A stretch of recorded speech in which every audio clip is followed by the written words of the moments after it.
అమ్మలో ఉండే సగం. అందరూ రక్షాబంధన్ అనగానే అందరు వాళ్ళ చెల్లెలతోటి సంతోషంగా ఇంట్లో చెప్పుకుంటా ఉంటారు.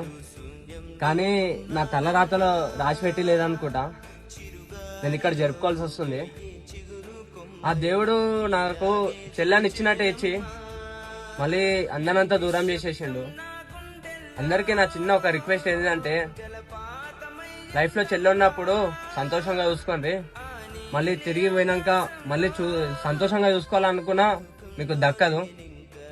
ప్లీజ్ ఉన్నప్పుడే విలువ తెలియాలి, పోయినాక ఆ వాల్యూ మళ్ళీ రాదు మన దగ్గరికి. అందరికీ హ్యాపీ రక్షాబంధన్. లోకంలో నేనింకా